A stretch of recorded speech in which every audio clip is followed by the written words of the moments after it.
gracias por venir. El verano en Argentina, en Buenos Aires, y no es fácil, mucha gente de vacaciones, así que muchísimas gracias por la presencia de ustedes.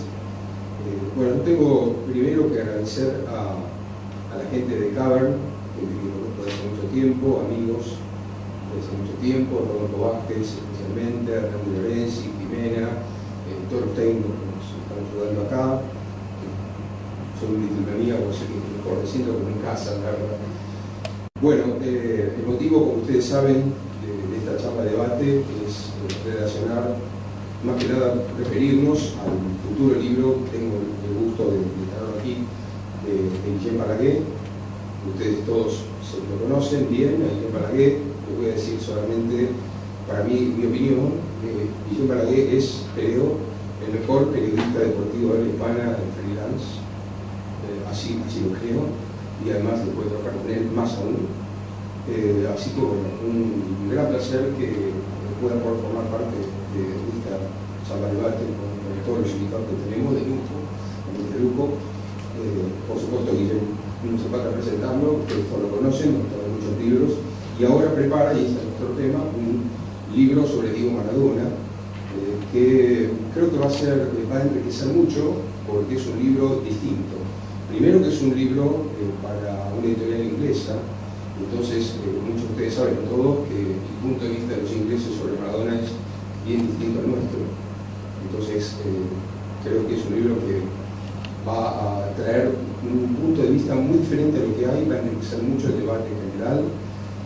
Así que bueno, viene trabajando desde muchos años diferentes, haciendo entrevistas de todo tipo. He sido testigo de eso en estos días. Así que creo que bueno, va a ser muy interesante y esta charla de debate va a aportar a este libro.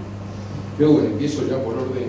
A mi izquierda tengo a Rocco Gigliacci, gran periodista, gran persona, a quien conozco hace mucho tiempo, ahora trabaja en el Diario de la Nación, pero bueno, hemos compartido tiempo en España, viviendo entre Barcelona y Madrid, en Madrid. Así que bueno, me agradezco también a Rodolfo por la presencia. Gracias a ustedes por invitarme. Milena Gravín es un poco mi ala madrina científica y es una gran psicóloga aplicada al deporte, es doctora en psicología del deporte, bueno, una persona de una enorme trayectoria y de una gran sabiduría, además de una ética fuera de lo común dentro de las ciencias aplicadas al deporte y dentro de las ciencias, digo yo. Así que bueno, y además al lado de Guillem está Maribel Russo, que es otra ala marina, pero de los libros de Guillem. Periodista, además de muchos años también, y bueno, que ha recorrido el mundo y que además bueno, es una gran colaboradora de los libros de Guillem, así que también va a aportar un enriquecedor punto de vista. Voy a comenzar con la charla de debate cediendo el micrófono a Liliana Gravín, que nos va a dar su primer punto de vista desde la psicología, así que espero que les agrade. Gracias. Buenas tardes a todos y en primer lugar agradecerte, Guillem, nuevamente la convocatoria. Ha sido un honor participar en el libro de Messi, el cual, como te acababa de decir, 8 ha ido al Comité Olímpico de Argentina. Gracias, Sergio, por siempre tenerme en cuenta. Y me presento como académica, por eso me van a ver siempre con un PowerPoint o una presentación. La cuestión es, cuando me convocaron tanto para el libro de Messi como hoy para otro libro de Maradona, le comentaba a Guillem que no hablo de las personas que no conozco, de las personas que yo no traté, no lo conozco a Maradona y ni lo traté. Y si lo hubiese conocido y si lo hubiese tratado, tampoco hablo, no secreto profesional, con lo cual no hablo. Lo que les puedo, con mucho aprecio, darles es una fundamentación desde la psicología del deporte acerca del ídolo deportivo, según mi apreciación.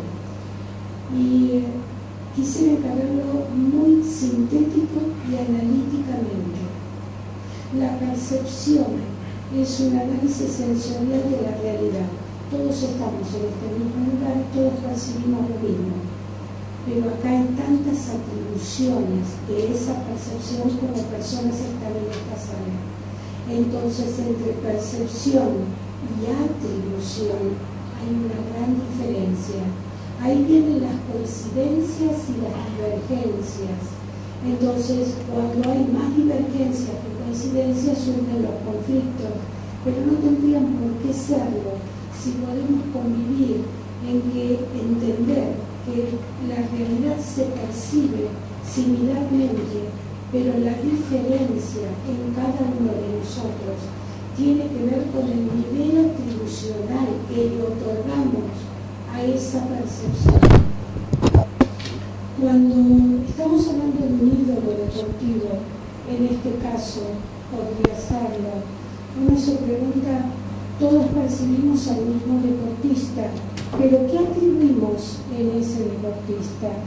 Entonces, el ídolo es una construcción social, es el hincha, el fan, el público, quien le otorga la identidad de ídolo, en donde es una persona sobrenatural que parece ser que tiene dones que uno quisiera tener, pero que nos representa, y en el cual hay una habilidad, una cuestión más que habilidad, que no se pregunta a nadie, no se le otorgan defectos. Al ídolo se lo salva de todo, no se le otorgan defectos, no se le miden defectos. Pero entonces, cuando hablábamos con Sergio con respecto a esta invitación, decía Sergio, pero entre el ídolo y el héroe, ¿no hay alguna diferencia? Entonces, sí, hay alguna diferencia. El héroe es un ser sobrenatural, hizo un acto heroico. La mitología griega habla de que surge del nacimiento de una mujer y de una divinidad. Entonces, es trascendente, no es existente como el ídolo deportivo. El ídolo, así como se lo construye, se lo desestima, por eso tiene existencia, tiene historia, es inmanente, y lo que sucede es que puede pasar la caída del ídolo o el olvido de ídolo por las mismas personas que le otorgan una nueva atribución de aquella que le habían brindado. En cambio, el héroe nunca, es trascendente, es universal y deja escuela.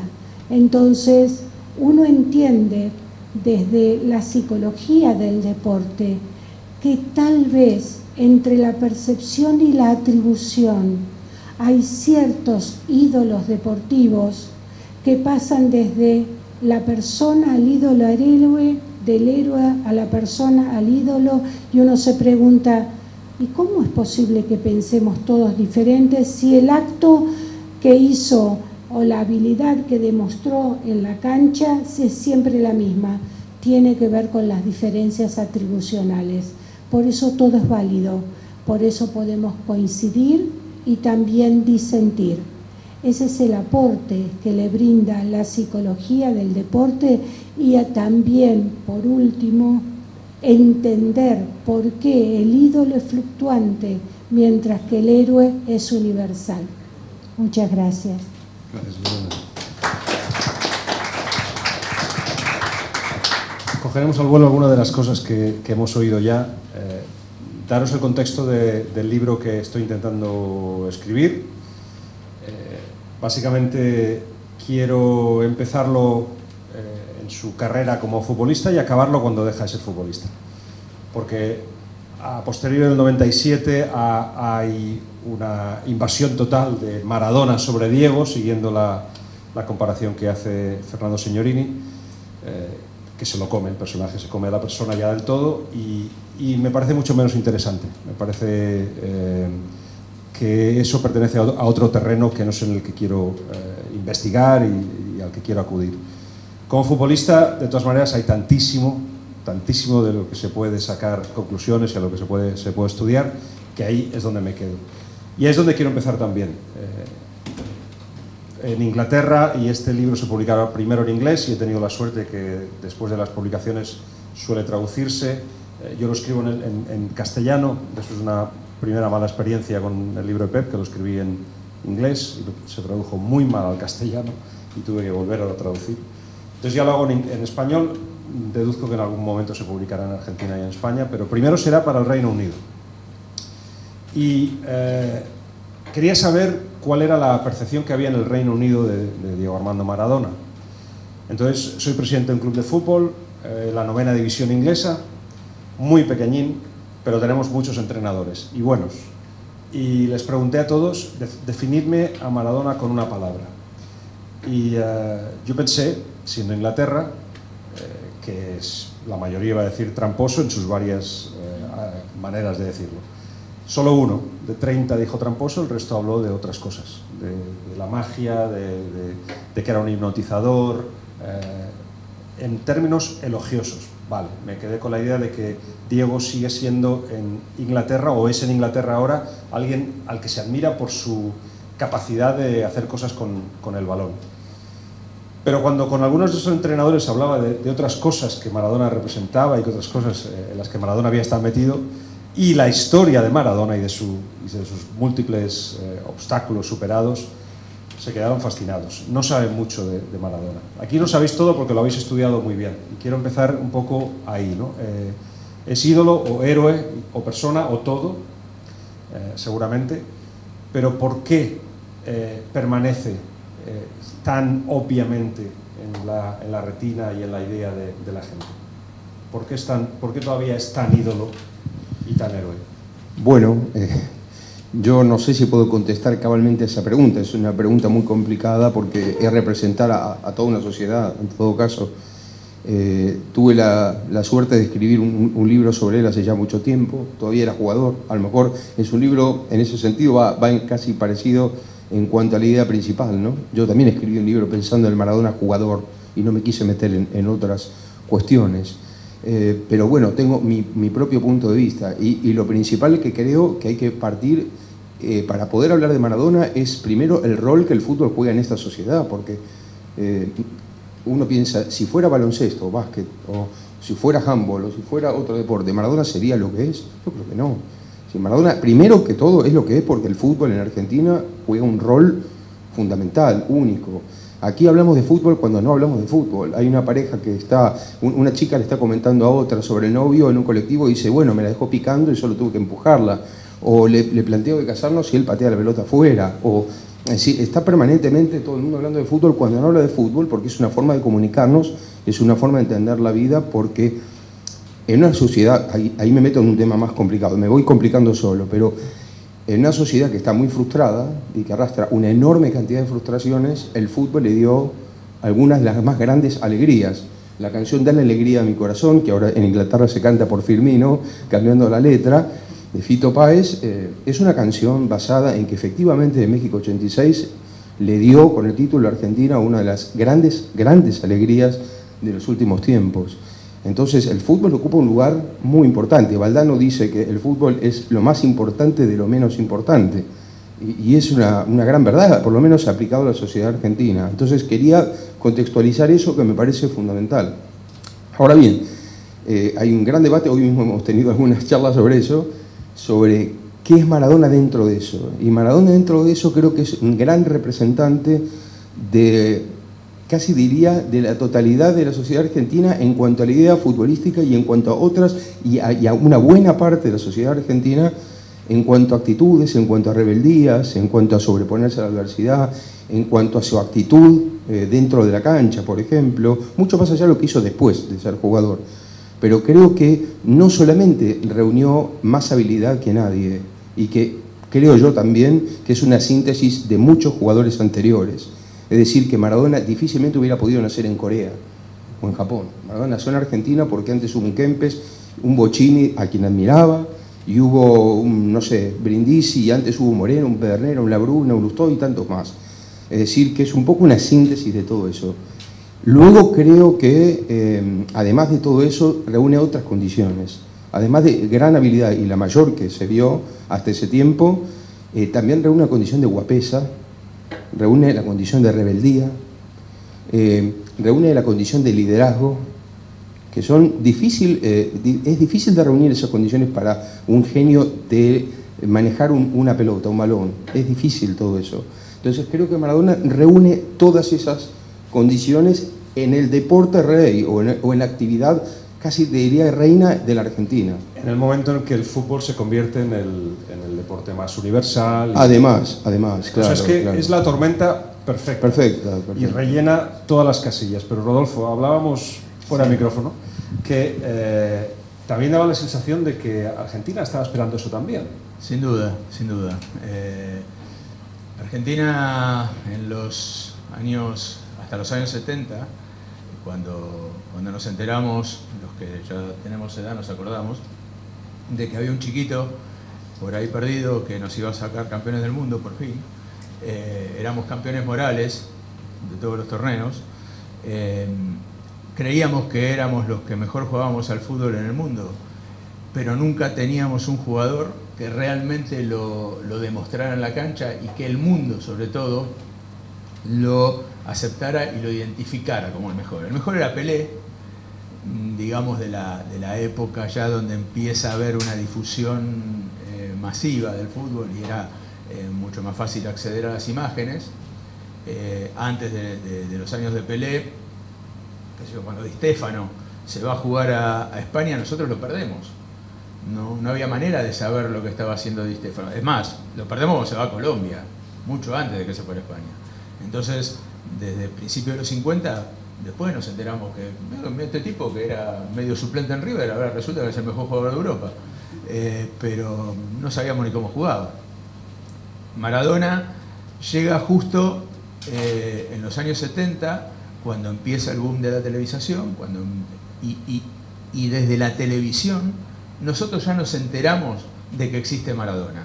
Nosotros ya sabíamos que por fin existía la posibilidad de que un pibe resumiera y pudiera concretar el sueño de todos los argentinos desde que el fútbol llegó a estas tierras, que era ser campeón del mundo por un lado y tener al mejor jugador por otro. Y entonces estábamos esperando, yo te explicaba antes, les explicaba a ellos lo que significa ser Gardel en la Argentina, y desde Gardel, que muere en el año 35 para adelante, no existía otro Gardel a nivel popular. ¿Cómo era lo de la portada de La Sombra? La portada, yo creo que fue... Yo trabajaba en aquel entonces en el diario La Razón tenía en ese momento ediciones matutina y vespertina, trabajaba en la matutina, y yo creo que fue el partido contra Colombia en las eliminatorias del 86, que Argentina gana 1-0 acá en cancha de River. Maradona jugaba muy bien ese día, de hecho hace una jugada muy parecida al gol de los ingleses en el último minuto que se la tapa el arquero, y el partido termina el grito de Maradona, Maradona, y entonces cuando llegamos a la redacción, nuestro jefe, Juan José Pano, le encarga a un caricaturista que trabajaba con nosotros los fines de semana que haga una caricatura, y la caricatura era Maradona con la camiseta de la selección parado, y la sombra de Maradona era Gardel apoyado contra un farol, y el título era Maradona es Gardel, porque ya acababa de ocupar el lugar que había dejado vacante con su muerte Gardel en el 35. Y eso suena a un país que necesitaba a un nuevo Gardel. No sé si me sabéis explicar, porque todo esto son preguntas que os hago para poder entender lo que luego voy a escribir. ¿Y por qué se necesitaba un nuevo Gardel? Esto no sé, lo que puedo entender desde la psicología del deporte es que la pregunta tuya es por qué se mantiene el imaginario social de un ídolo deportivo o a quien se lo empoderó como un ídolo deportivo. Recordemos de que la cultura muestra el juego de una sociedad, mientras que el deporte muestra la sociedad en sí misma. El juego es la cultura y el deporte es la sociedad.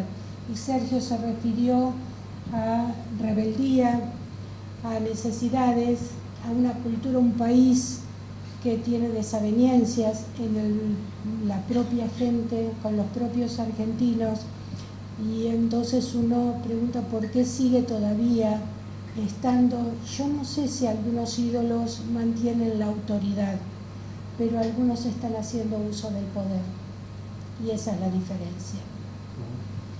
Bueno, yo quería agregar, justo Liliana hace referencia a una palabra que es imaginario. La palabra imaginario me parece importante y lo uno con lo que me viene bárbaro, esto la verdad que es casualidad.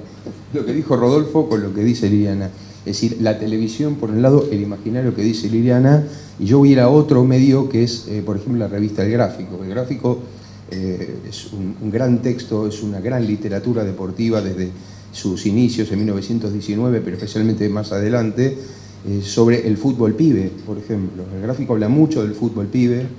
Maradona aparece en el programa de Minguito cantando El sueño del pibe, un tango. El fútbol pibe en Argentina no es un fútbol más, es el fútbol juvenil, la sangre nueva, la sangre joven que viene a traer otro fútbol, nacido de la pobreza, es un fútbol nacido de carencias, que se sobrepone, que se forma en los picados, en los potreros, donde la pelota pica mal y hay que dominarla. ¿Te acuerdas que en los años 60 o principios de los 70, yo me acuerdo hoy, que los domingos a la mañana daban fútbol en el potrero, eran campeonatos de potrero? Campeonatos de potrero.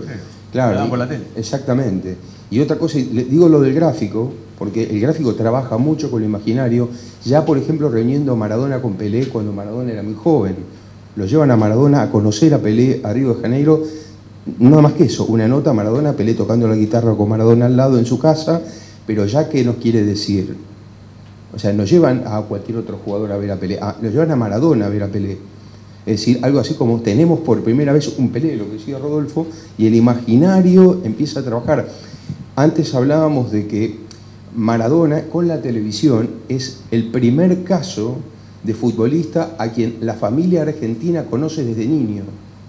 Maradona aparece en Los Cebollistas, Maradona aparece en el programa de Pipo Mancera con aquella famosa grabación haciendo jueguito cuando era un chico de 12, 13 años diciendo mi sueño es jugar en Mundial y jugar para Argentina. Es decir, es un imaginario que se construye a partir de distintos discursos e imágenes que terminan en lo que terminan. Y para nosotros, además, a ver, hay que entender un poco esto, quizás a alguno no le guste esto que voy a decir, pero nosotros nacemos en un país que está al sur del sur del sur, está lejos de todo. Creo que era Borges fue el que dijo que el que viene a Buenos Aires tiene que venir expresamente a Buenos Aires porque no queda de paso para ningún lado. Bueno, para Santiago de Chile como mucho, pero no queda de paso para ningún lado, estamos lejos de todo. Nosotros crecemos con un cierto, cuando vamos afuera, que eso dicen nosotros, no, los argentinos son muy cancheros, muy así, se creen superiores, mirá todo desde arriba. En realidad lo que hacemos es tapar nuestro complejo de inferioridad por vivir tan lejos, porque creemos que hemos nacido en el lugar equivocado. Nosotros mereceríamos estar en un lugar más central del mundo, no acá abajo, pero estamos muy lejos de todo. Y entonces, como estamos muy lejos de todo, ella me dice que no. Que no. Póngale el micrófono. Pero estamos, sí, ahora lo paso. Pero como estamos muy lejos de todo, necesitamos ser ponderados a nivel mundial. Cada vez que algún argentino hace algo grande, le damos mucha trascendencia, en cualquier ámbito.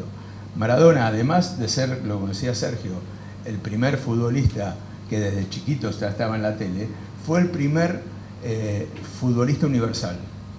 No hubo antes un futbolista más universal que Maradona porque coincidió con que la televisión llevaba masivamente a Maradona a todo el mundo, cosa que no pasó con el Santos de Pelé.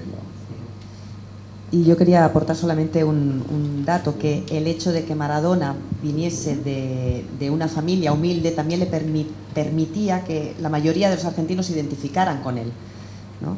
Yo creo que esto también es algo importante para mí, creo. Sí, sí.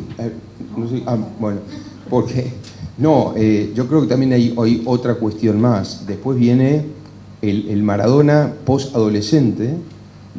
Primero Maradona tiene la ventaja de empezar en un equipo chico. Empezar en un equipo chico da la posibilidad de tomarle cariño sin una gran adversidad, porque también es cierto eso. Entonces, el hecho de empezar en Argentinos Juniors a Maradona le da ese plafón. Después Maradona pasa a Boca, que es lo contrario, genera adversidad, pero Boca es también tan masivo, tiene una penetración tan grande, tan fuerte, que lo que logra, y no quiero compararlo con Messi, solo voy a decir que a Messi le faltó justamente esa apoyatura, el haber jugado en un equipo que lo arrope, que lo sostenga. Maradona tuvo también esa situación. Entonces, creo que todo eso también jugó en el imaginario, contribuyó. Era un miembro de la familia prácticamente. Sí, y jugó muchos años en el fútbol argentino, ayudado, hay que decirlo, por un decreto, por una especie de acordada con la dictadura atrás, presionando, y también por un acuerdo con Menotti, que era el entrenador, que también era cierto que teniendo a los jugadores de la selección argentina en casa, en su gran mayoría, el objetivo del Mundial 78 era mayor. Entonces Maradona no sale por años del país, por distintas razones, pero no sale, y eso ayuda también a consolidar una relación. De hecho, hoy tuvimos unas charlas en donde comentaba que mucha gente decía que fue a ver a Maradona sin ser hincha de Argentinos Juniors, porque también estaba la versión, hay un chico que es el número 10 de Argentinos Juniors, que tenés que ir a verlo jugar. Entonces mucha gente iba a verlo jugar y no era hincha de Argentinos Juniors. ¿Liliana? Yo me sonreía porque el Papa Francisco, cuando salió a la plaza y fue elegido, dijo: fueron a buscar a un Papa al fin del mundo. Eso fue de Papa Francisco. Y otra cuestión que es coincidente, por eso me reía con todo respeto, es que a veces digo, habría que desarrollar mucho más la psicología del deporte en Argentina. Y un europeo, colega de ustedes, me dijo: es que usted vive en un país equivocado. Entonces, por eso lo acabas de nombrar. Tal vez quisiera agregar siempre una reflexión. No es lo mismo un ejemplo que un modelo. El ídolo deportivo tal vez sea un ejemplo a seguir, y creo que lo que necesitamos son modelos. El héroe es un modelo, pero el ídolo, si quisiera serlo en su existencia y no en su esencia, lo sería. No confundamos ejemplos con modelos a seguir. La persona no tiene la obligación de ser ejemplo de nadie, pero para la coherencia interna, para ser modelo, se necesita la coherencia interna, que es pensar, hablar, sentir y actuar de la misma manera. A eso se determina la coherencia interna. Eso es modelo a seguir. Ejemplo, nadie se puede asumir en la vida. De hecho, Diego dice él mismo que no quiere ser ejemplo de nadie. Para entonces ya habéis decidido que lo tiene que ser. O si no ejemplo, tiene que ser algo, modelo o algo. Porque es el Mesías, como decía Rodolfo, que estabais esperando, alguien que rellene todos esos huecos. Pero estamos viendo el fenómeno Maradona desde arriba, y la cancha queda muy abajo y muy pequeñita. Si nos acercamos, para muchos de vosotros, como la cámara está aquí, estos cientos de personas que estáis aquí con nosotros hoy, muchos de vosotros sois jóvenes y no la habéis visto jugar, porque se retiró en el 97, en el 2001 fue despedida, de vez en cuando se ha vuelto a poner una zamarra, pero ya no es lo mismo. Entonces, recordemos cómo era, o sea, cómo jugaba Diego, cuál era su atributo y por qué era tan importante para un equipo, y por qué conseguía, que eso es importante también, por qué conseguía que los equipos jugaran para él y cómo. Yo quiero decir, creo que Rodolfo hasta lo va a describir seguro mejor que yo, porque creo que es un gran analista de fútbol, uno de los mejores de Argentina, lejos. Pero yo solo quiero decir, para contextualizar lo que seguramente va a describir bien Rodolfo, que otra cosa importante, Maradona es un número 10, con lo que en Argentina el mejor jugador en un campito, en el pan y queso, yo no sé si sabe lo que es el pan y queso. El pan y queso es que en los parques o en las plazas o en potreros, cuando jugamos un partidillo, un partido informal, se ponen los dos que van a elegir a una distancia y van dando pasos, y uno dice pan, el otro queso, hasta que uno pisa al otro. El que pisa elige primero. Bueno, Maradona en esto siempre sería como el primero en ser elegido, pero el primero en ser elegido en un contexto de número 10, porque todos en Argentina, los grandes jugadores, quieren ser número 10, en una época en la que abundaban los números 10. No un número 10 en una época en la que había pocos. En el Mundial 78, de hecho, que se queda fuera, siendo uno de los 3 que se quedan afuera en último momento, en una lista de 25, que solo quedaban 22. Luego al Mundial van Valencia, Julio Ricardo Villa, Mario Kempes podía ser de 10, La Rosa tranquilamente podía ser número 10. Es decir, estamos hablando de una cantidad de jugadores que tenían la misma posición que él. Ricardo Bocchini está fuera de los 25, por ejemplo. Alonso, que estaba también en el Mundial. Es decir, estamos hablando de un chico muy joven, con todos esos números 10 que te conté, consolidados, mayores que él. Babington también se quedó fuera. Es una cantidad impresionante de jugadores en una gran generación, dorada, creo yo. Y Maradona era el mejor de todos ellos. El mejor de todos ellos por distancia. Entonces, creo que ese contexto puede ayudar a entender parte de lo que sería la estética de su juego, ¿no? Hay cuestiones que tienen que ver con la genética, que vienen incorporadas y que no se aprenden. Después se pueden perfeccionar, se puede trabajar. Uno ve hoy a Messi, a Cristiano Ronaldo, cualquiera de ellos que trabajan mucho, laburan mucho cada una de sus características y la van mejorando. Hace 5 años atrás Messi no le pegaba los tiros libres como le pega ahora. Pero Diego tenía una genética, tiene una genética de superhombre que lo distingue de todos los demás, y eso le da o le daba una serie de características adentro de la cancha que era un factor diferencial. Había muchos que gambeteaban, Bochini gambeteaba tanto o más que Maradona. El Beto Alonso tenía una elegancia tanto o mayor que Maradona, Babington igual. No sé, Daniel Willington le pegaba la pelota mejor que Maradona o igual. Y sigo nombrando 10 de aquella época. Y bueno, Maradona era todos ellos juntos, con rapidez, con velocidad, con cambio de ritmo, con valentía y con aguante. Lo molían a patadas, se levantaba y seguía, un poco lo que le pasaba a Messi en la primera época, pero en una época en la que se pegaba mucho más que ahora, mucho más que ahora. Hoy, preparando esta charla, me puse a mirar los partidos de las eliminatorias del 86, resúmenes, ¿no? Y realmente lo molían a patadas a Maradona. Los peruanos, los colombianos, le pegaban hasta en las pestañas, era una cosa terrible. Bueno, y uno se acuerda la marcación de Gentile en el Mundial del 82. Bueno, ninguno de esos jugadores hoy hubieran durado más de 20 minutos en la cancha. Los hubieran echado. Y todos ellos terminaron los partidos, algunos ni siquiera sin amarilla. Entonces, claro, todos esos factores hacían de Maradona un jugador totalmente diferente. Él definía solo los partidos, realmente los definía solo. Argentinos Juniors era un equipo muy chico, que llegó a ser subcampeón. Maradona ganó, creo que fue 2 o 3 años seguidos, máximo goleador del campeonato. 5. Bueno, pero digo, jugando en Argentinos, sí. Jugando en Argentinos Juniors. Y bueno, eso era impensable. Un equipo muy chiquito, Argentinos Juniors. Y todo era Maradona.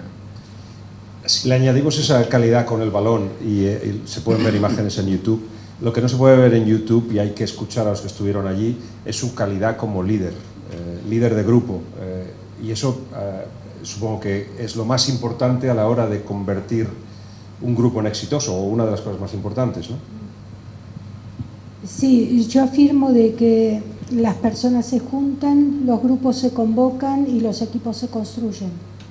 El equipo, podemos tener un grupo deportivo toda la vida y sin embargo nunca tuvimos un equipo deportivo. El equipo deportivo tiene 2 cualidades, la cohesión grupal y lo que es los valores éticos compartidos. Entonces, por supuesto que hay ídolos deportivos que además de ser habilidosos tienen la característica de ser buenos líderes. Evidentemente la fortaleza mental de él o de cualquier otro la ha transmitido sin ningún lugar a duda. Ahora, es importante pensar de que hay una alegoría que dice que el diamante es una piedra sin pulir. Si se pule bien pasa a ser una piedra preciosa, si se pule mal es un pedazo de vidrio. Entonces uno se pregunta, ¿por qué hay ídolos que pasan héroes o personas, que en realidad es hombre-mujer porque persona social, que pasan de ser diamantes a ser vidrios alternativamente, fluctúan entre eso, y uno se pregunta, ¿qué pasó en esa historia para que hoy no se le encuentre ningún defecto? Porque aparentemente el brillante no tiene defectos, el ídolo se le perdona todo y es un ser humano, que evidentemente el ídolo deportivo también la debe de pasar con todas las angustias que puede pasar cualquier mortal en la tierra. Yo creo, Liliana, vos dijiste una cosa y después otra muy interesante. Primero, que cómo puede ser que no tenga defectos, pero después se le perdona todo. Se le perdona todo es aceptar que tiene defectos, solo que se los perdona. O sea, se está aceptando que tiene defectos. El ídolo no se le no es que se le perdona. Tenés toda la razón del mundo. No por nada somos amigos hace 3 décadas. Bueno, claro, porque tenemos en el caso... el mismo modelo de pensamiento. Claro. No se le observan defectos. Claro, claro. Sin embargo, es un ser humano que sufre también. No, por supuesto, pero también quiero en eso contextualizar, antes lo hablábamos, yo siempre tenía como imaginario, y lo cuento como ejemplo porque me parece que ayuda tal vez a comprender, y siempre pienso, imaginándome simplemente un contestador telefónico de la casa de Maradona después de 3 horas de haber salido y volver a la casa, ¿no? Entonces vamos a imaginarlo, Diego, soy el kiosquero de la esquina, por favor pasá a pagar la mensualidad porque hace mucho que no pasás y necesito cobrar. Ok, termina. Diego, soy Fidel Castro, te estoy invitando a Cuba, que hace mucho que no vienes, chico. Corta, ¿no? Aparece un tercero. Diego, soy tu hermana Ana, llamame que hace tiempo que no sé de vos. Corta, cuarto. Hola Diego, te hablamos de la monarquía española. Estás invitado a un premio que te están otorgando como ser el jugador de la década pasada. Ustedes imagínense eso, ¿y quién de nosotros vive esto? ¿Quién de nosotros vive esto? Es decir, lo que quiero señalar con esto es que también él mismo convive con una situación muy complicada, muy complicada. Y voy a contar algo muy breve que también me contó el doctor Avanzi. El doctor Avanzi me contó una vez una situación cuando Diego estaba en Nápoli. Diego estaba en Nápoli y entonces el hermano menor, Hugo, vino con el Rayo Vallecano a jugar un partido amistoso a Italia. Y Diego hacía más de 1 año que no lo veía. Entonces Hugo lo llama por teléfono y le dice, Diego, ya llegué a Nápoli. Y imagínense, bien, cualquiera que tiene un hermano, que hace 1 año que no ve, Maradona sale corriendo al coche para ir a ver a su hermano que estaba alojado en un hotel a no sé cuántos minutos. Y no hay manera de llegar ni al coche. No lo dejan llegar al coche. Cuando se mete con un portazo al coche y elude toda la gente y quiere avanzar, no puede avanzar. Y terminó sin ver al hermano. Y ustedes se imaginan lo que pasó después. Es decir, no es fácil esa vida, no es fácil esa vida. Y ninguno de nosotros tiene esa vida. Ninguno de nosotros la tiene. Entonces, como decía Rodolfo, o sea, Maradona fue el primero de la gran difusión y esto lo ayudó en cuanto al imaginario colectivo, pero al mismo tiempo lo complicó en su vida diaria, ¿no? Quiero apostillar algo, volver a lo que dijo Guillem del tema del liderazgo dentro de la cancha.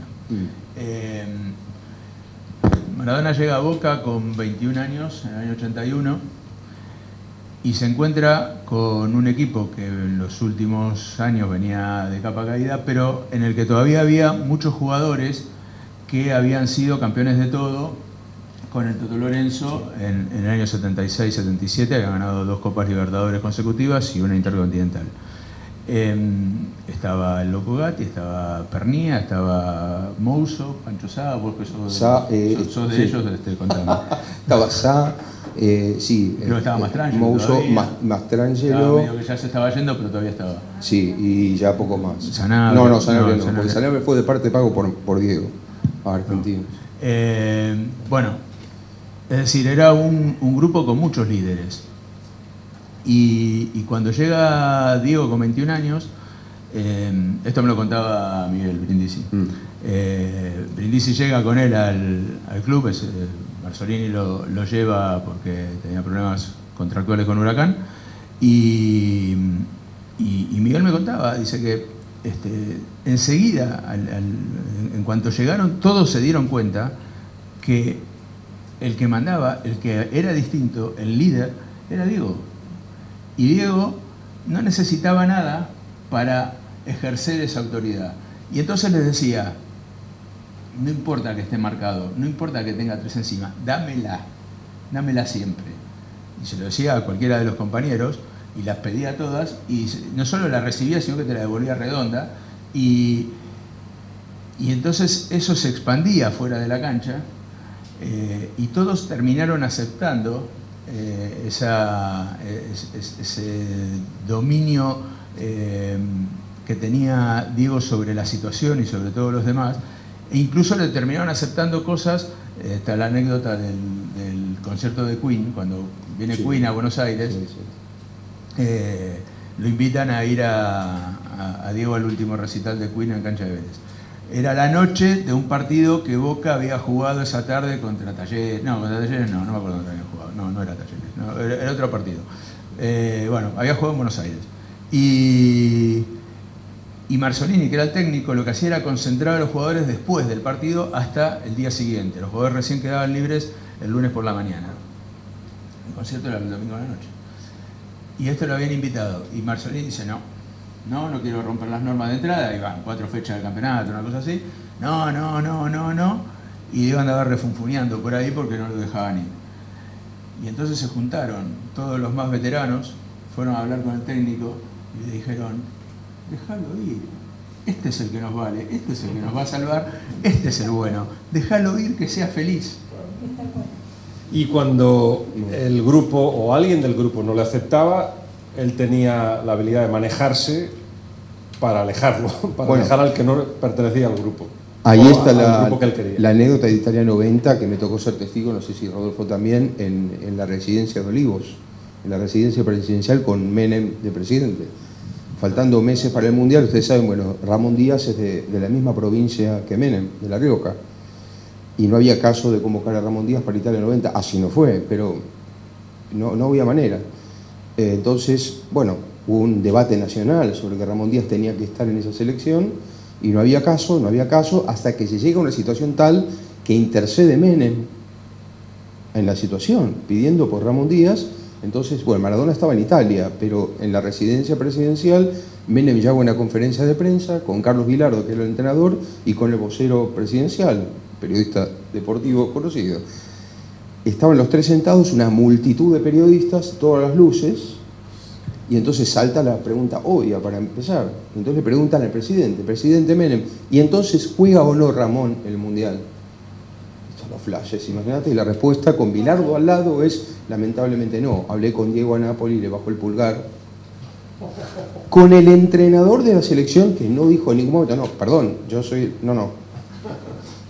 Esa fue la respuesta de Menem. Hablé con Diego y lamentablemente le bajó el pulgar y no. Durante mi carrera he tenido la oportunidad y el honor de atender a talentos deportivos, incluso a 1 o 2 ídolos deportivos que han sido incluso nombrados acá. Y cuando vienen a la consulta, cuando les permiten llegar a la consulta, porque no es fácil que sea el entorno y el contexto, el entorno el primer anillo, el contexto el segundo anillo, le permita hablar con alguien, que no sean ellos.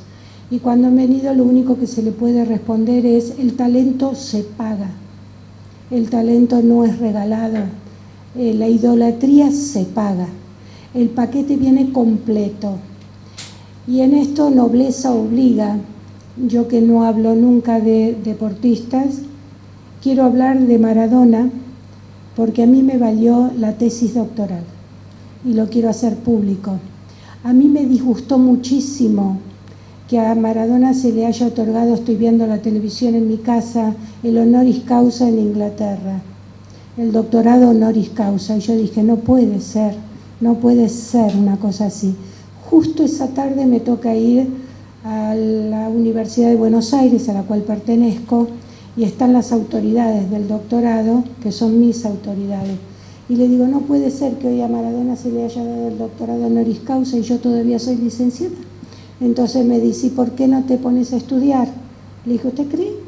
Me dice, si Maradona lo obtuvo, porque usted no lo va a tener. Entonces, señores, soy la doctora Liliana Gravín. Gracias, señor Maradona. Un tema del que hemos hablado mucho es porque no teníamos claro cómo tocarlo, es el tema de la adicción a la cocaína. Yo no sé si ha evolucionado tu idea de lo que te traías pensando en una persona que tenía problemas y ya, o que, como creo que hemos concluido ahora, vale la pena hablar de eso, porque puede ayudar a otros también.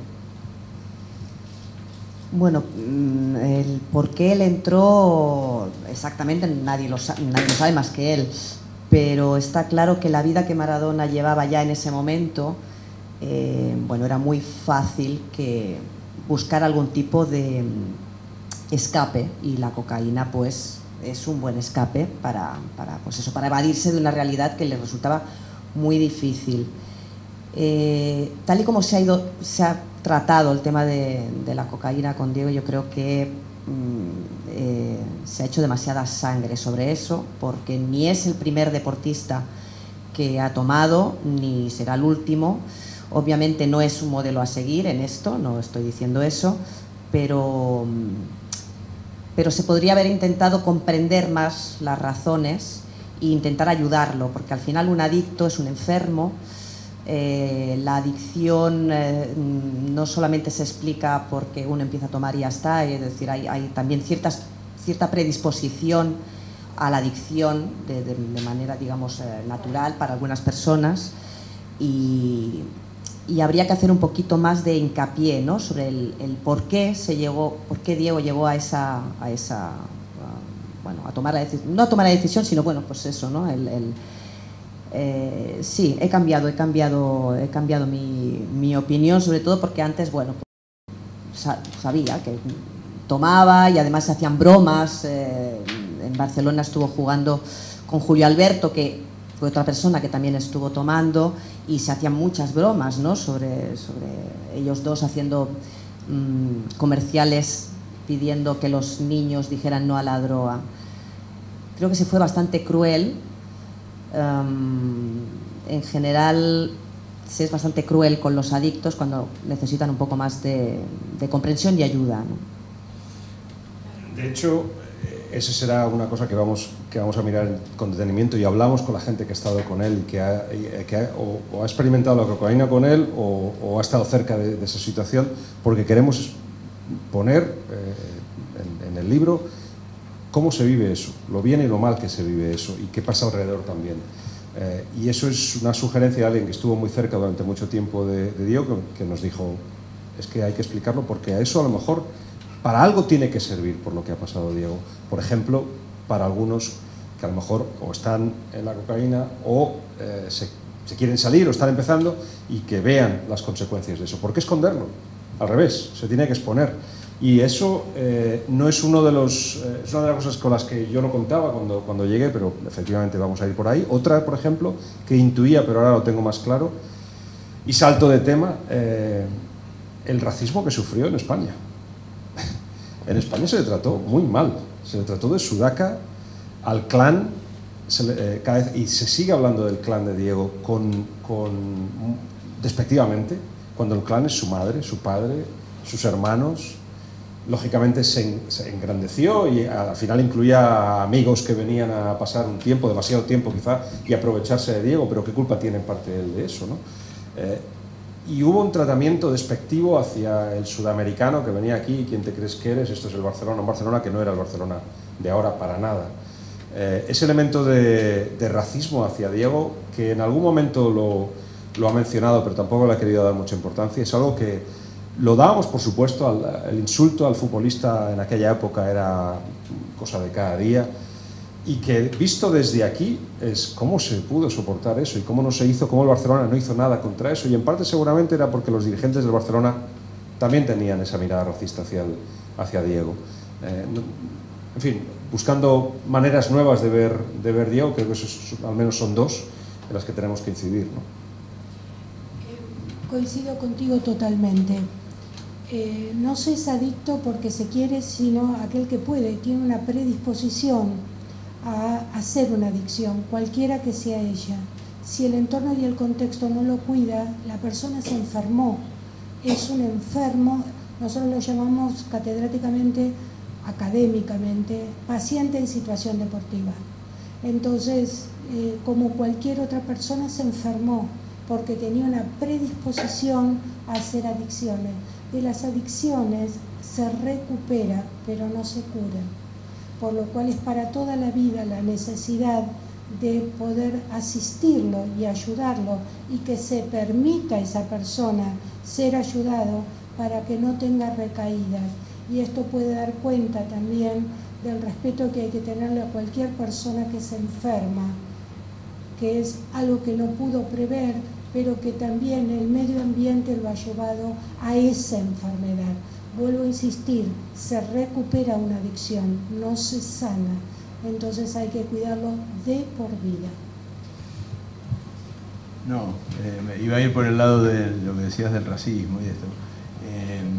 Creo que una de las características que hace a Maradona, que lo convierte en mito más allá de todo lo que ya venimos hablando y de que ganó el Mundial y cómo lo hizo y todo lo demás, es que también encarna, en cierto modo, un cierto espíritu revanchista. Diego, lo hablábamos antes cuando estábamos tomando un café, si era metáfora o no era metáfora de la Argentina o de cierta parte de la Argentina. Y yo creo que Diego, como surge de un lugar muy humilde, de la pobreza, llega donde llega, conquista lo que conquista, y siempre llevó adentro ese espíritu revanchista, que le hizo cometer un montón de errores también, y que políticamente es incorrecto, y que es uno quizás de esos fallos que nos negamos a ver, o que mucha gente se niega a ver en el ídolo, como decía la doctora, pero que desde el punto de vista de quien sublima su personalidad en el ídolo, en quien lo representa y en quien se siente un poco encarnado, bueno, es importante. Maradona, para el argentino acá, no sé después cómo lo explicarás vos a los ingleses, pero en Argentina, que Maradona haya sido lo que fue en Nápoles, es muchísimo mejor y lo ha engrandecido muchísimo más que si hubiera hecho lo mismo en la Juve o en el Milan. Él tenía que hacer eso en el Nápoles, porque ahí también tenía otra oportunidad de demostrar su revanchismo. Los africanos de Italia iban y le ganaban a los del norte, y él lo decía y lo hacía sentir. Y entonces eso también le agrandó otro factor que para mí es negativo y que nunca me gustó de Diego, que es cierto afán victimista. Diego siempre se sintió perseguido por todo el mundo. Siempre lo bombean todos los árbitros, lo maltratan los dirigentes, siempre. Él nunca se equivoca, nunca pierde. Pero es una necesaria lectura de la realidad para luego salir y batirlos y ganarlos. Puede ser, pero digamos que no es alguien que llegue a una sala de prensa y diga, ahí perdimos porque jugamos mal, ¿no? No existe ese Maradona. Y la culpa la tiene otro, pero en el caso de Maradona yo creo que se potencia, yo creo que se da mucho más también porque es Maradona y entonces todo lo que hace se potencia, pero es muy víctima, se siente muy víctima permanentemente Maradona. Y después, sí, es lo que vos decís, pero eso también aumenta su mitología acá en Argentina. Vamos a añadirle, para darle todavía más cargo a esa mitología, el hecho de que se enfrentó en una época en que nadie lo hacía a las autoridades futbolísticas. Sí, me tocó vivirlo. No sé si estaba en México 86, a mí me tocó vivir y recuerdo que, ustedes piensen que además de ser la gran figura del Mundial, el sobresaliente del Mundial, a tal punto que nadie se acuerda casi de ningún otro. Estuvo Platini en ese Mundial, estuvo Zico en ese Mundial, estuvo Rummenigge en ese Mundial, pero todos nos acordamos del Mundial de Maradona, y Maradona se rebeló contra el horario de los partidos, contra la altura, contra una cantidad de situaciones, contra Joao Velange, que era el presidente de la FIFA. Eso fue hasta que Valdano le dijo, pará, cortala porque nos conviene jugar en este horario. Claro, exacto. Eso es cierto, ¿eh? Exacto. Bueno, hablando de Valdano y también volviendo a lo que decía Rodolfo, yo me acuerdo que Valdano siempre cuenta esto de que en el vestuario, después de los grandes partidos, los jugadores gritaban, se lo dedicamos a todos. No a alguien, a todos. Todos están en contra nuestra. Hay una necesidad de meter a todos del otro lado para rebelarse, o a la gran mayoría, o al poderoso. Siempre es algo así, ¿no?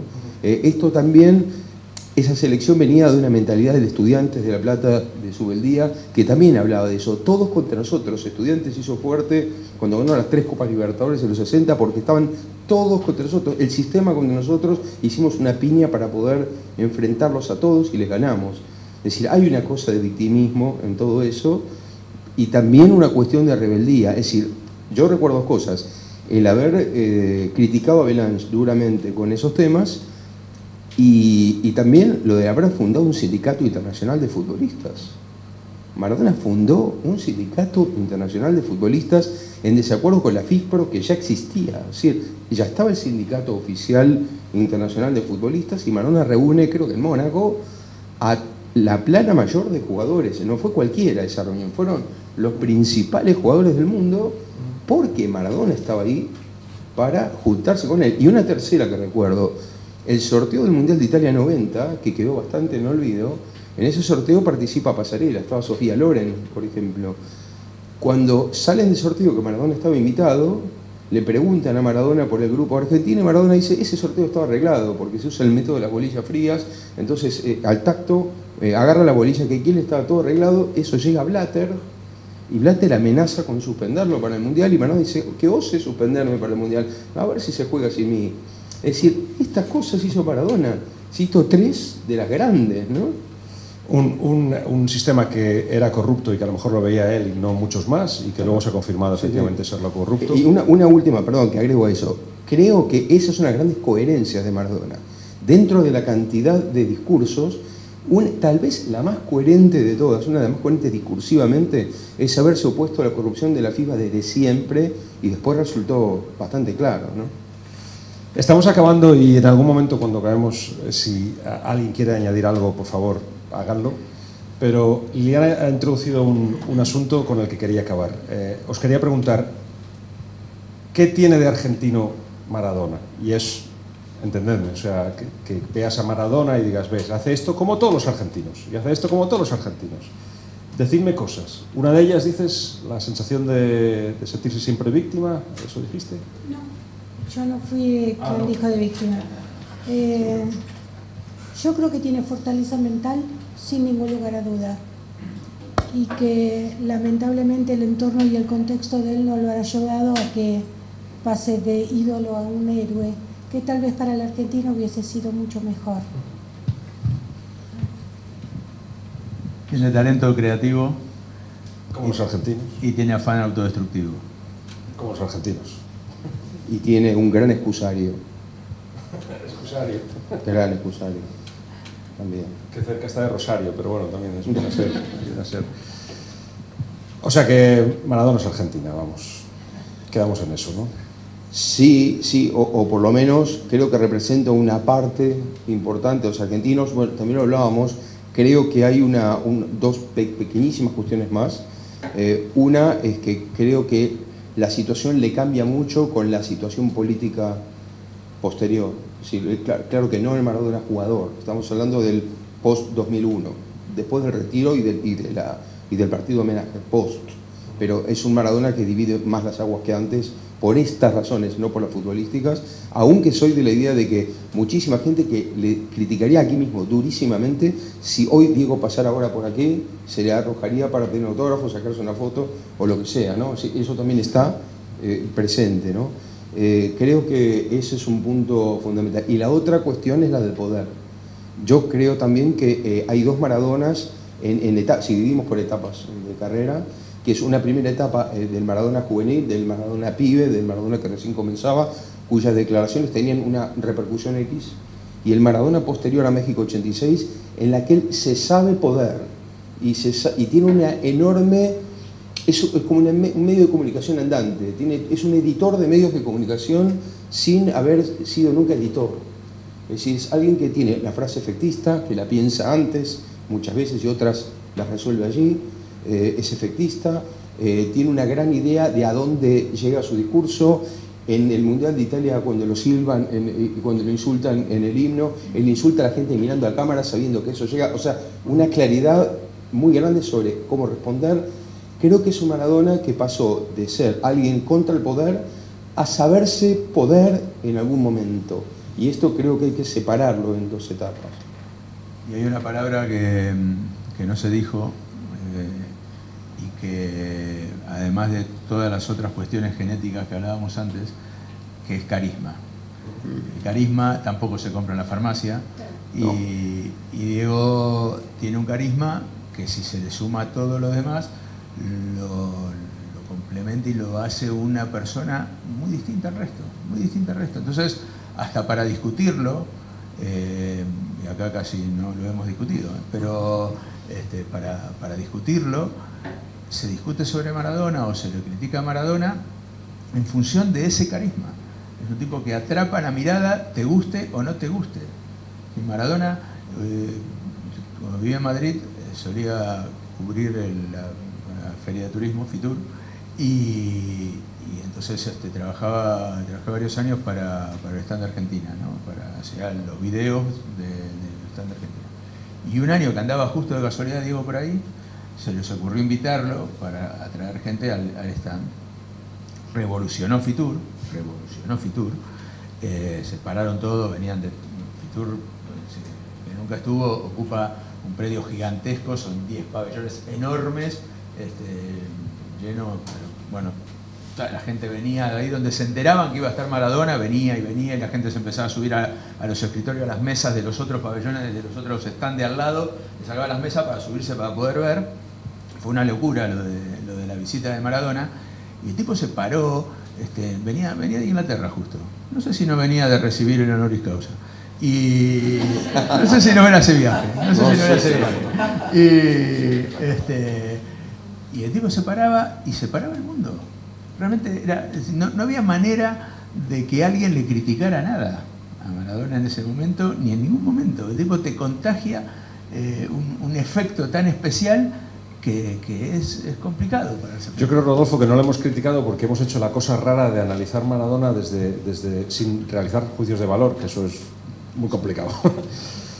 Les escucho, no sé si alguien tiene... Yo quiero preguntar a Sergio, que tiene un gran excusatorio, no entiendo.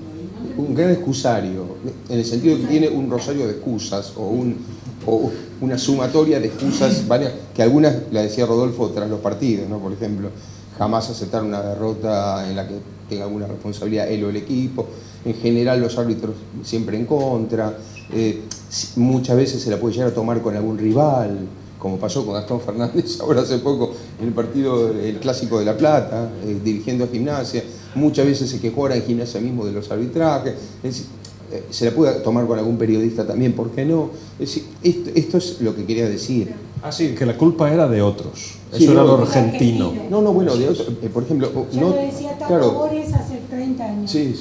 Es decir, no tanto echar la culpa al periodismo, pero sí, por ejemplo, criticar duramente al periodismo. Bueno, Maradona tuvo batallas contra el Gráfico y contra Clarín, pero tremendas. Al Gráfico lo llamó Pasquín, en una época, no digo dorada, pero fuerte del Gráfico, lo llamó Pasquín, con Clarín y hablar durante la época de Bilardo, tremendo, y bueno, así cantidad de situaciones, ¿no? A eso me refería, sí. Yo creo que el análisis que se hace de Diego, particularmente yo fui vicepresidente del Fútbol y fui, junto con mi hijo César, tenemos la casa museo. O sea, a Diego lo vi desde el primer día que llegó. Desde el primer día que vimos que llovía, y se fue a saber que era papá. Yo creo que somos injustos, bueno, en este aspecto, no ustedes, no digo la historia, en que el mérito enorme que tiene el club nuestro, Argentinos Juniors, en haber cuidado a Diego. Hay que ver si Diego en otro club hubiera sido lo que fue. Porque Diego en su momento lo vino a buscar River. Y el padre vino, habló con Francis y le manifiesta el deseo de River, y Francis le dice, acá es Diego, allá no sabemos. Entonces, nuestro club, con todo el cariño que le dio, todo artesanal fue, desde el primer representante que tuvo Jorge Cistercini. Bueno, pero Diego ahora en el partido homenaje a Sergio Hendler le mostró su agradecimiento y claro. Sí, lo hizo. Claro. Yo tuve la suerte del cariño que le tiene uno al barrio, ¿no? Porque a veces la vida nos va a llevar por un camino. Yo hace 46 años soy profesor de la Universidad de Buenos Aires, en la Facultad de Derecho. Entonces salí del barrio y de repente me estoy haciendo un reportaje para Alemania y veo la esquina donde yo juego la pelota, que me acuerdo es una cosa que me ponen bien, o sea, que había que ser agradecido. Y lo que así lo tiene que compartir. Y por eso digo que el club, nuestro club, el cariño que le dio a Diego fue inconmensurable en todos los aspectos. Hay clubes de fútbol y clubes con fútbol. Claro. Esa es una diferencia Claro. que se hace, es decir, como si Boca se destaca en básquet, en waterpolo o en otro deporte, la gente quiere ver a Boca. Y nosotros lo que desarrollamos fue, gracias a la venta de Diego, porque también hay una realidad, Argentinos lo vende 2 veces a Diego. Claro. Una se lo vende a Boca, Y otra no con lo puede Boca. pagar, y después yo, justo estaba en esta gestión, se lo vendemos al Barcelona. O sea que tuvimos esta suerte. Yo era un crítico de Menotti, acérrimo crítico, porque como bien dijeron ustedes, no lo convocó y era el mejor número 10 que había. Sí. No que había, decía que le faltaba experiencia y había salido goleador. A Bartolomé le había hecho 20 y pico de goles. Creo que fue el goleador del campeonato siguiente al Mundial 78 y metió 25 Claro, goles. salió goleador los 5 y no fue el Mundial. Claro, pero yo digo una cosa, después pensándolo bien dije, no, me arrepentí. Digo, a Menotti que agradecerle que no lo puso, porque no lo hubiéramos tenido más.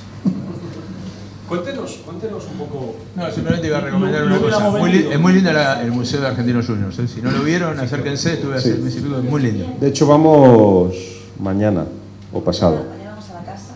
Ah, van a la casa mañana, que lo hablaron con César, conmigo. Sí, seguramente. Y en unos días vamos al museo. El viernes 3. Cuéntenos si recuerda qué se hizo por Maradona exactamente. ¿En Argentinos Juniors? Sí. Bueno, primero cuidarlo. Hubo una persona que estuvo muy encima de él, que fue Francisco Cornejo. De hecho, hay un libro del cual yo participé. Ese libro, fuera del micrófono, lo escribí yo. Figura Francisco Cornejo como autor, porque Francisco escribía, no tenía... El libro que ha sido mencionado esta mañana, por cierto. Claro, Cebollita Maradona, claro. Entonces ahí tuvimos 6 meses grabándolo a Francis y fuimos sacando y viendo el verdadero valor, que yo, bueno, obviamente lo conocía de estar en el club, que tuvo. Todo el apoyo que tuvo Diego, fíjense que de esa camada, ¿qué jugador salió? Ninguno. Es histórico que en el fútbol empiezan en inferiores y llega uno cada tanto, pero de esa camada, Diego tenía al lado un jugador que era excepcional, Goyo Carrizo, que era de la Villa, que fue el que lo trajo, porque esa es la historia de Diego. Diego le dice a Francis, le dice, en la Villa hay uno que juega mejor que yo, y Francis le dice, pues yo tengo el equipo completo, y se arrepiente y dice, a ver si no viene más, porque no traía al amigo. Entonces aparece Diego. No tuve una copia de ese libro porque creo que es difícil de conseguir. El libro, bueno, yo te lo puedo facilitar. Vale, solucionado. Lo facilito. Por eso lo de Diego es un fenómeno. Yo creo que Diego se rodeó mal. Es decir, los vicios que tuvo, porque él se rodeó mal. Si analizamos la trayectoria desde el punto de vista de la representatividad, Jorge tenía la misma edad que él, Jorge Tantilla. O sea que yo más de una vez hablaba con él. Yo el primer abogado que tuve Diego. Tuve lo que tuve, después ya no quise. Pero él no se rodeó bien, él no eligió, no hubo un tutor o alguien que lo guiara y con una personalidad fuerte para que lo pudiera orientar. Igual como dice acá, es muy difícil ser Maradona, ¿no? Algo más, mucho más tarde que Argentinos, ya Sí. Años más tarde, pero tengo entendido, y lo contaba mucho del entorno, que prácticamente al único que él reconocía como alguien a tenerlo en cuenta o aceptar sus consejos o lo que sea era Fidel Castro. Pero a nadie más coloca. No, ya claro. por ya más adelante, ¿no? Sí, pero no, si no. No, en la época él elegía, el estilo que yo siempre intentaba rodearlo, no. La familia fue el sostén que tuvo, digamos, en algún aspecto, pero también no es solo todo lo que brilla, es decir, Diego tenía actitudes con la familia no muy claras también, ¿no? Yo digo, yo tuve la suerte de ser compañero de banco, del primario de Papo. Cuando de la madre por ahí desaparecía. No, claro. La madre llamaba, ¿dónde está Papo? Que nadie se atreva. Que nadie se atreva, ¿no? Claro, Dejar a la vida. Ahí está. Bueno, mientras escuchaba esta charla, que les agradezco mucho a todos, soy Pablo Risotto, trabajo con Rodo en el Diario de la Nación. La verdad es un viaje a toda esa época de Diego, que en lo personal obviamente me atravesó desde los 5 años hasta el resto de mi vida, pero que claro, obviamente en México 86 yo tenía 11 años, entonces la vivencia es cada vez mayor con el paso del tiempo. Cuando yo le cuento a mis hijos quién fue Maradona futbolista, no le muestro los videos que están en internet, le cuento cosas que van más allá del futbolista, es algo épico, es como si no hubiera existido. Hay dos hechos que no van a pasar nunca más. Lo que pasó en México 86 con Argentina e Inglaterra, nunca más va a suceder que un futbolista le haga 2 goles a Inglaterra 4 años después de una guerra. Es un partido que no existe más, no va a suceder. Entonces eso es cada vez más grande en la historia y con los años es cada vez mayor. Seguramente la falta de títulos mundiales de Argentina del 86 a hoy también agrandan esa leyenda del Mundial de México, que fue un equipazo. O sea, ese Mundial no lo ganó Maradona solo. Tal vez hizo el mejor gol de la historia, pero fue un gran equipo que estuvo a su alrededor. Y también hay otro hecho épico que no va a pasar nunca más, que es que un gran jugador, una mega estrella mundial, como fue Diego Maradona, y como podría ser cualquier otro hoy, vaya a jugar a un equipo menor, como Nápoles. El Napoli hoy no es el Napoli del 86, y hoy no podría ir Messi a un equipo minúsculo de la Serie A o de Francia, no, porque el negocio del fútbol cambió. Entonces los grandes equipos se llevan a las grandes figuras, que tal vez son mayores, pero no va a volver a pasar que un Napoli se lleve un Maradona. Entonces eso ya pasó, no va a volver a ocurrir, y eso agiganta la leyenda de Diego. Al mismo tiempo, dos cosas que creo que comentó Rodo, el hecho del repudio, ¿no? de Maradona dedicado a todos. Cuando Maradona cumple la sanción después del Mundial del 94, va a jugar con Boca a Corea del Sur para jugar 12 horas antes, para que la sanción termine 12 horas antes de lo que correspondía. O sea, para ganarle el uso horario esas 12 horas, y aparte se tiñe el pelo de azul y una franja amarilla y firma un papel que dice en repudio a todo. A todo. Y al mismo tiempo, cuando Diego termina de jugar, que yo tuve la suerte de verlo, la mala suerte de verlo poco en la cancha, me ocurrió que de casualidad fuimos a ver un Boca River y terminamos viendo el último partido de Maradona en el 97, y 4 años después me pasó algo que no me pasa frecuentemente en las canchas de fútbol, que es que cuando Maradona hace un gol de penal y en un partido totalmente amistoso y muy emotivo, cuando se saca la camiseta argentina y tiene la de Boca y se queda mirando la popular, yo terminé llorando desconsoladamente diciendo Diego no se va, Diego no se va, y era el final de una era. O sea, es lo que realmente decís, y te felicito porque es un desafío gigante. Escribir un libro sobre Maradona no tiene nada que ver con lo que has escrito hasta aquí, por todo lo que conlleva Diego más allá del futbolista. Y por último, perdón la extensión, yo creo que la mayor fortaleza que tiene Diego y por el cual tiene tanta gente que tal vez mira para otro lado cuando hace cosas que tal vez no corresponden, es que él siempre mostró todas sus luces y todas sus sombras. Todas sus miserias también las vimos en vivo por televisión, y él nunca las ocultó, ni oculta si tiene 15 o 20 o 30 hijos repartidos en el mundo, o ha contado 200.000 veces que se drogó, que casi se muere en el 2000. O sea, él nunca ocultó ni lo bueno ni lo malo que le pasó en su vida, y creo que eso también le va a ser muy humano, más allá de que no deja de ser un héroe o una leyenda. Y aparte Diego jugó más de 700 partidos y salió drogado en 3. Margen. Sí. Una cosa que quería agregarte lo que vos decís de que él no va más o que no, es irrepetible, hoy lo sacamos al mediodía con un historiador que es Esteban Beckerman, conoce mucho de historia. Vos sabés que en realidad no estamos seguros, fuimos a cotejar la estadística, cuántos triunfos de Argentina hay sobre Inglaterra en fútbol. Y en realidad parece mentira, pero oficial hay uno, el del 86. Hay 2, que el otro es el del Grillo, pero que no está tomado como oficial. Los ingleses más que nada, pero en realidad puede ser cierto. Entonces solo queda uno, que fue el de México 86, el único triunfo de Argentina sobre Inglaterra en la historia. Es que es la tormenta perfecta. La tormenta perfecta. Y si les parece lo dejamos aquí. Yo no, porque me quedan año y medio de exploración, pero le agradezco a todos la presencia, a ustedes por supuesto por haber estado en